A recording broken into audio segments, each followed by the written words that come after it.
70 years of pain, 70 years of suffering, 70 years of heartbreak, 70 years without a domestic trophy for Newcastle United. Those 70 years have been brought to an end in devastating fashion by Newcastle United today as they beat Liverpool 2-1 in the Carabao Cup Final. And it's hard to say they don't deserve it. From minute 1 to minute 90, they seemed more up for it. They showed more heart. They showed more desire. They won every single 50-50 ball. And if they didn't, they made sure to win the second ball. In possession, they looked the more assured side. They looked more threatening. They defended better. What a performance from Eddie Howe's men. Seriously, they deserve all the flowers today on what is a momentous day for these Newcastle United players and this Newcastle United fan base, who I have so much respect and time for, right? I'm sure they don't like Man United fans very much, but I've always had a soft spot for Newcastle United because for years, I've seen what I consider a sleeping giant in Europe, having to suffer with one of the worst owners in all of sport, Mike Ashley. A club that had so much potential, a club that had such a massive stadium and diehard fans, having to go year after year after year watching their club be incompetently run into the ground. And you can say what you want about the guys who own them now. There's question marks around that. I would never be somebody that tells you there aren't, right? And I think even some Newcastle fans themselves would probably prefer it if it was done a different way. However, they deserve days like this because the amount of heartbreak and suffering they've gone through over the last, 70 years, but even over the last 20 years in general, being relegated to the championship, having to watch bog standard players and managers. It's days like today that make it worth it for a club like this. So big up to Newcastle United, man. Big up to Eddie Howe, who today becomes the first manager since I believe Harry Redknapp with Portsmouth to win a trophy with an English team. The first English manager to win a trophy with an English team since Harry Redknapp. That's an outstanding feat. And it's long overdue as well too, because for as much as we talk about the Premier League and I don't know how England is like the home of football, or some people will say that. The fact that there haven't been enough successful English managers at the highest level is a shame, to be honest with you, man. And Eddie Howe has just made history in his own right. Someone who I've always considered a very, very good manager. Obviously, post-Bournemouth had to kind of take some time away from the game, learn his trade, find different ways to manage. There's stories about him going to Madrid and learning off Diego Simeone. When you watch performances like today, and you watch performances over the last 3 years at Newcastle, you see why he went to learn under Diego Simeone. Because today was a Simeone-inspired performance from Newcastle. Dogged, defensively resolute, aggressive, warrior mentality. Incredible, man. Incredible. Alexander Isak with the winning goal today. The first one came from Dan Burn. And how fitting. The first goal scored from a local lad, a Geordie, a guy who probably understands what it means to represent this club more than anybody. Shout out to Dan Burn, the same week in which he makes his first cap, or he wins his first cap for the England national team, or his first call-up rather. Big up to him, man. His story has been absolutely inspiring. From being a guy at Brighton that no one really took seriously, to then going to Newcastle and everyone thinking he was just going to be one of those guys that, similar to Chris Wood, keeps them up the first year, gets shipped off for someone bigger and better in the coming years. He's stayed the course, he's remained with his head over water, and he's been rewarded with this kind of week. Incredible for Dan Burn. Alexander Isak. Guys, I have a hot take. And I'm not being reactionary when I say this. It might seem reactionary, and for some people, they might need to see more evidence. But I'm just going to come out and say what I'm thinking. I think this is the best striker in the world. Sue me. I think this is the best center forward on the planet. Now, for some people, they might need to see him perform at a bigger club. For some people, they might need to see him do it for longer. For some people, they might need to see him score the same amount of goals as Erling Haaland does. I think all three of those opinions are respectable. But from what I'm watching, I don't think there's a striker on the planet with more quality than Alexander Isak.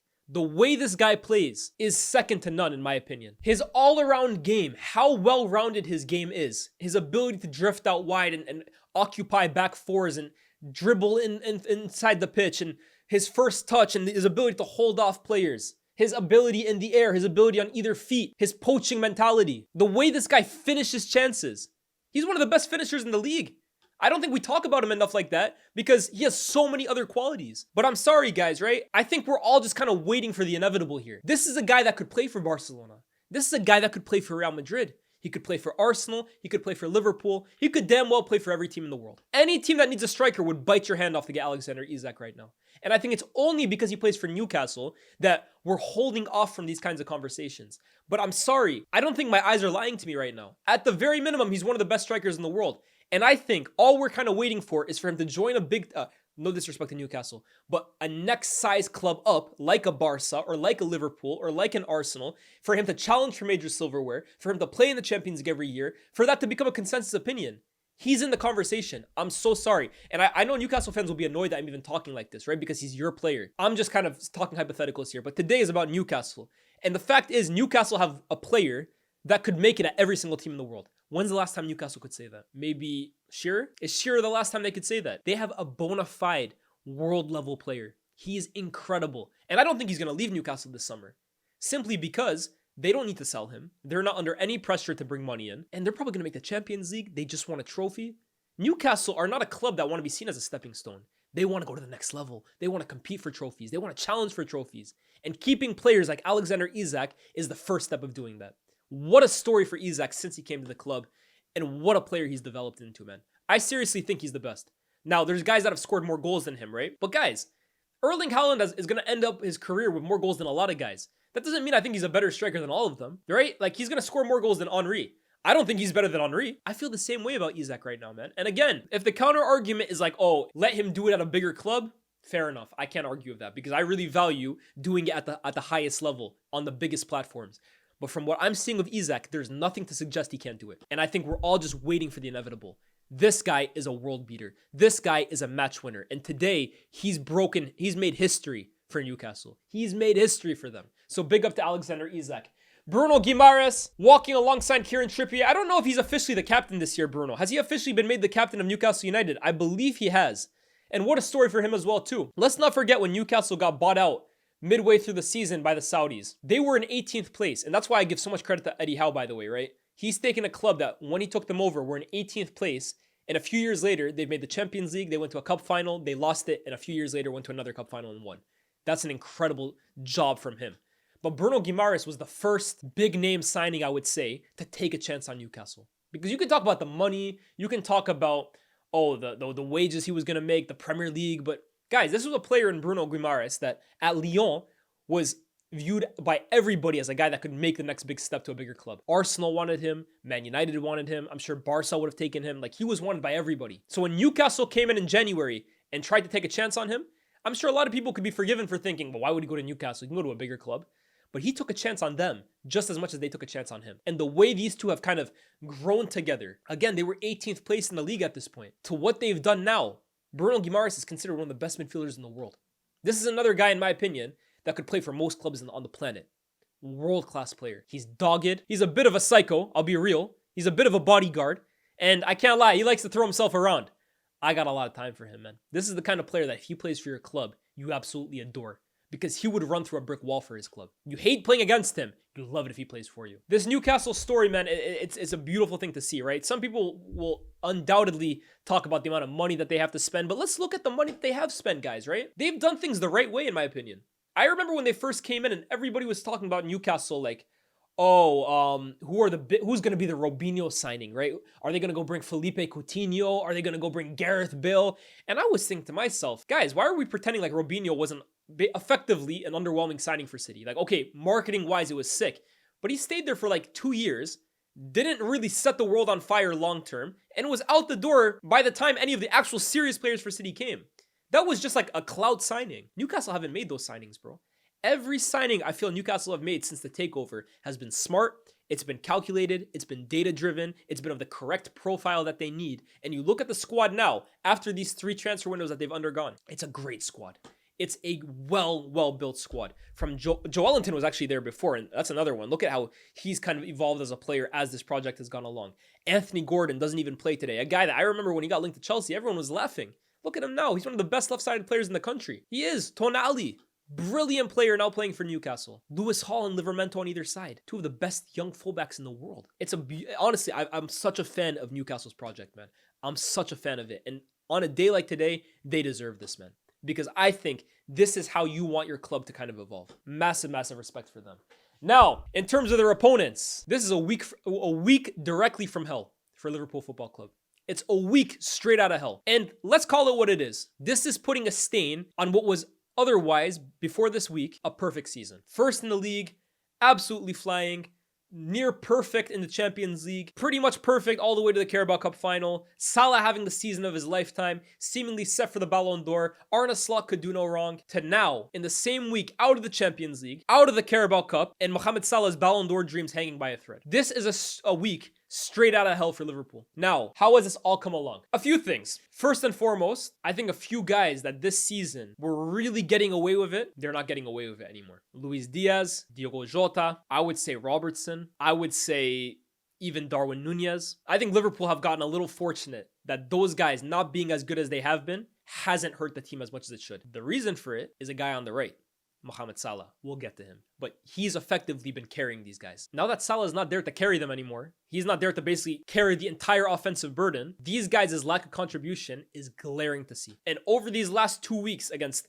PSG in both legs and now today, some of the performances from the guys I just mentioned have been nothing short of absolutely shocking. Now, Robertson, give him credit actually. In the second leg, I thought it was one of his best performances in a while. But today, the way he gets basically manhandled in the air by Jacob Murphy for the Isak goal is so poor, man. The way the attackers honestly have no impact on the game right now is staggering. Secondly, I think this team has been run into the ground. Or at least certain players have. Especially in midfield, right? I'm looking at Gravenberch, Szoboszlai, and McAllister, and I think these guys have been absolutely run into the ground. Gravenberch for most of the season has been, for me, untouchable. The most improved player in the league, a PFA Team of the Year member, undoubtedly.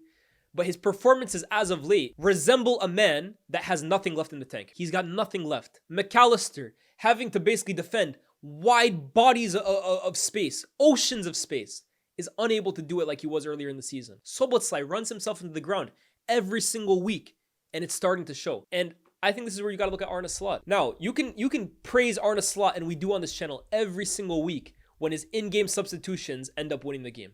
How many times does it happen? Against Liverpool, he brings on Jones, he brings on Nunez, he brings on Elliott, he brings on Endo, they win him the game. Throughout the season, that's the story, right?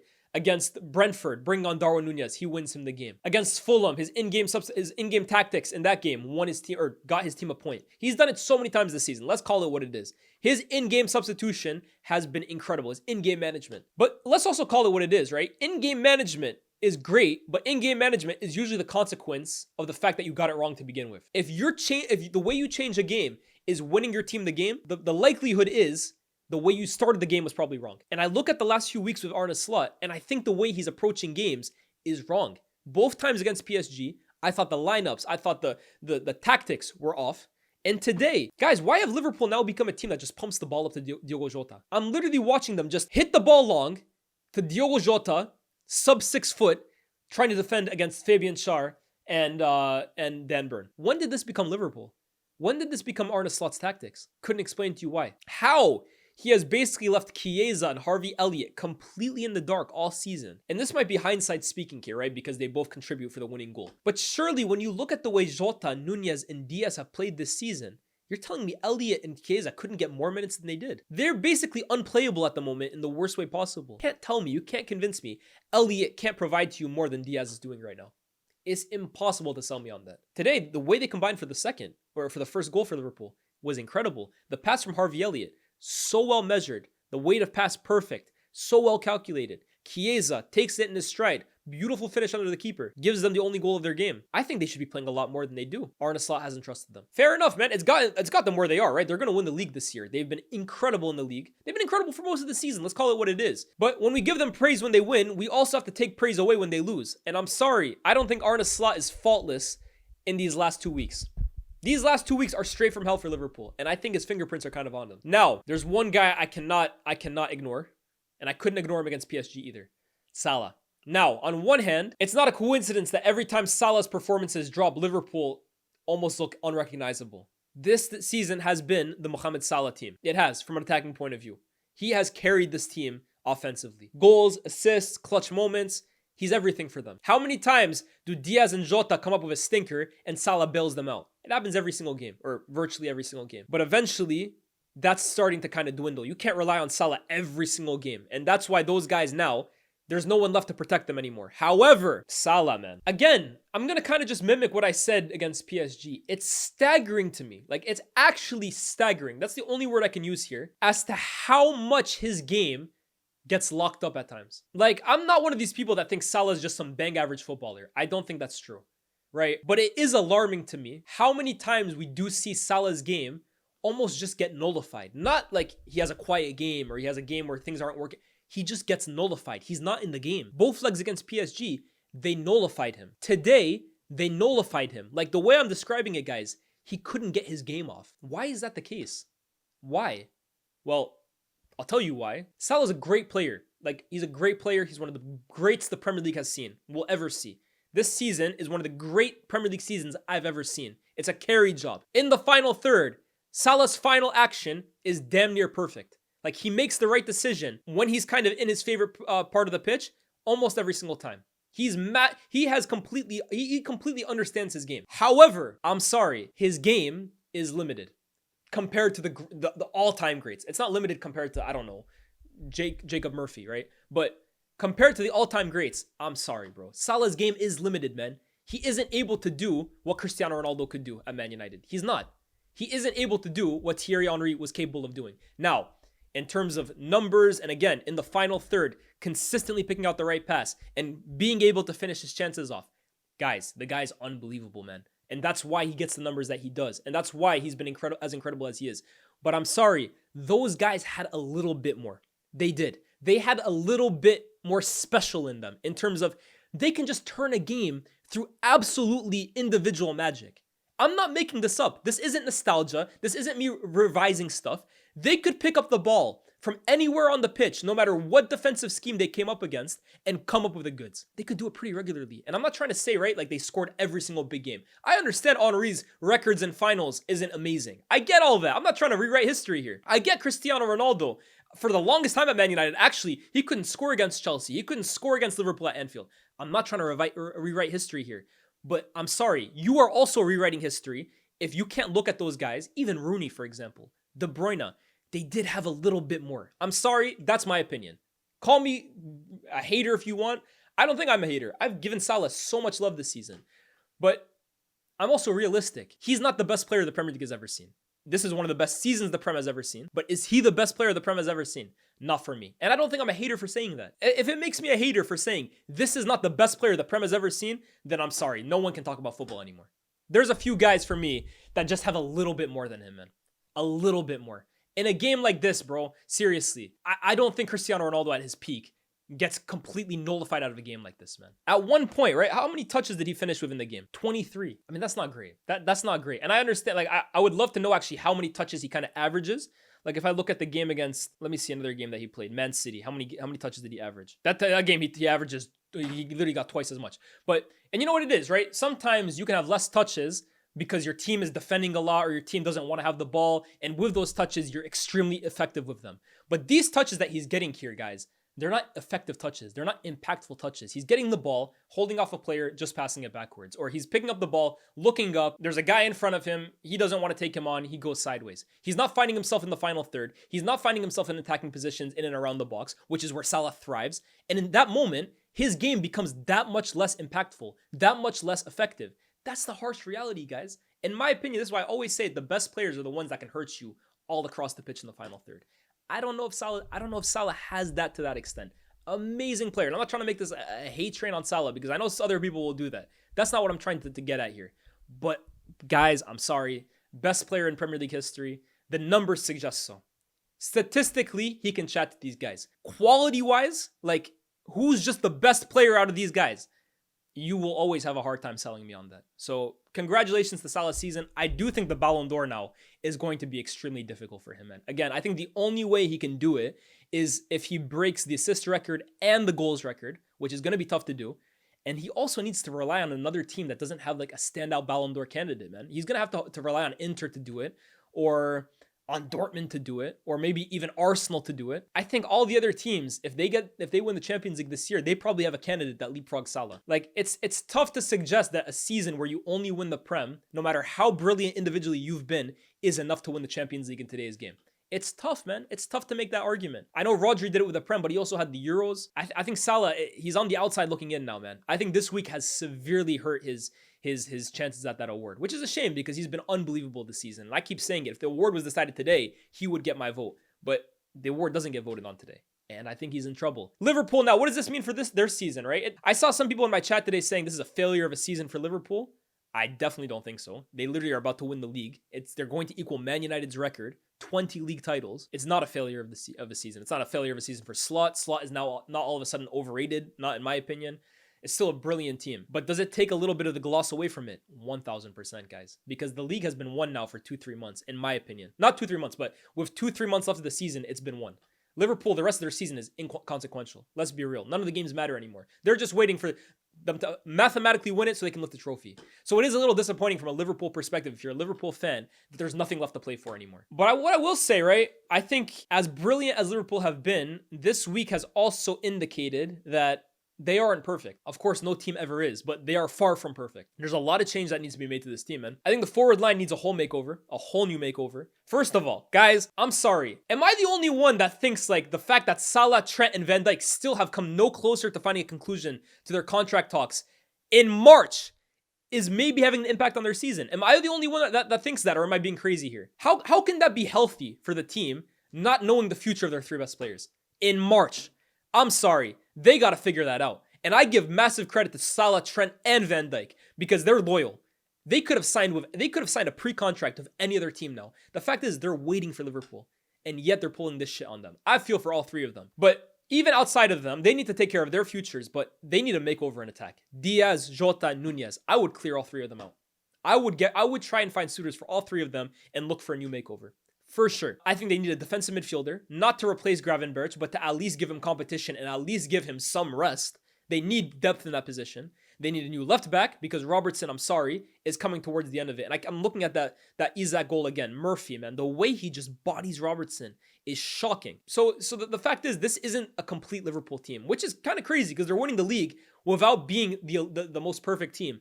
But if they go in with the same side next year, I do think they could struggle. So FSG, for all of Liverpool fans' sakes, needs to open the wallet this summer. They need to heavily recruit for this team because as brilliant as they've been this year, I think next year is a real test for them. Next year for me is the real test for Liverpool.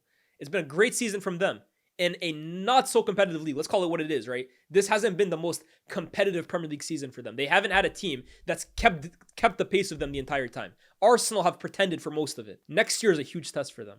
I think they'll be there and thereabouts. I don't think they're going to drop out of the top four, but this team needs improvement. They need heavy recruitment, especially in attack. And those three, they need to be sorted, man.